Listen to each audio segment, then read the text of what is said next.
नमस्कार। एक बार फिर आप सभी का स्वागत है। मैंने पिछली 2 वीडियो में निवेशकों को म्यूचुअल फंड में पैसा लगाने के लिए सलाह दी थी। कुछ दर्शकों ने इसके बारे में और जानकारी देने के लिए कहा है। आज हम इसी बात पर चर्चा करेंगे। लेकिन नए दर्शकों को बता दूं कि मेरा नाम इंद्रपाल सिंगला है। 1 साल पहले मैं बैंक से चीफ मैनेजर रिटायर हुआ हूं।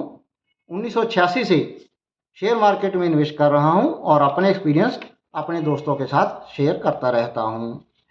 म्यूचुअल फंड इंडस्ट्री की शुरुआत 1964 में यूटीआई द्वारा की गई। 1986 तक यूटीआई की मोनोपोली रही। 1987 में बाकी सरकारी कंपनियों को भी इस काम की इजाज़त मिल गई। 1993 में प्राइवेट कंपनियों को भी इस काम की इजाज़त दे दी गई। अब कुल 44 कंपनियां ये कारोबार कर रही हैं, जिनका एयूएम 68 लाख करोड़ रुपया हो गया है। म्यूचुअल फंड में निवेशकों की गिनती 5 करोड़ से ऊपर हो गई है। इस साल अक्टूबर और नवंबर महीने में सभी म्यूचुअल फंड द्वारा सिप के जरिए 25,000 करोड़ से ज़्यादा रकम इकट्ठी की गई है, जो कि एक रिकॉर्ड है। आपने एक एडवर्टाइजमेंट देखी होगी जिसमें कहते हैं म्यूचुअल फंड सही है। ये बात काफ़ी हद तक ठीक है, क्योंकि निफ्टी 500 इंडेक्स फंड, जो कि बहुत ही डाइवर्सिफाइड फंड है, इसने पिछले 1 साल में 25% से ज़्यादा रिटर्न दी है। अगर हम 15% पर भी कैलकुलेट करें तो 15,000 रुपये महीने की सिप 15 साल में 1 करोड़ रुपया हो जाती है और 30 साल में 10 करोड़ रुपया बन जाता है।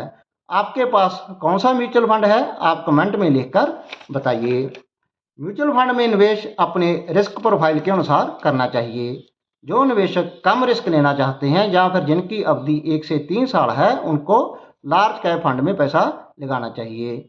जो निवेशक मोर रिस्क मोर प्रॉफिट पे यकीन करते हैं, वो मिड कैप या स्मॉल कैप में पैसा लगा सकते हैं, लेकिन इसमें अवधि 7 साल से ऊपर होनी चाहिए। मध्यम अवधि के लिए यानी कि 3 से 7 साल, इसके लिए आप पैसा फ्लेक्सी कैप फंड में लगा सकते हैं। इसमें म्यूचुअल फंड के पास फुल फ्लेक्सिबिलिटी रहती है कि वो अपना पैसा लार्ज कैप, मिड कैप या फिर स्मॉल कैप में मार्केट कंडीशन के अनुसार रोटेट करते रहते हैं। म्यूचुअल फंड में निवेश लमसम या फिर सिप के जरिए किया जा सकता है। लमसम के लिए न्यूनतम राशि 1,000 रुपया और सिप के लिए 100 रुपया है। सिप के लिए न्यूनतम अवधि 6 महीने है, लेकिन सिप को आप निर्धारित समय से पहले भी बंद कर सकते हैं। जो राशि जमा है उसको कंटिन्यू कर सकते हैं या फिर विड्रा कर सकते हैं।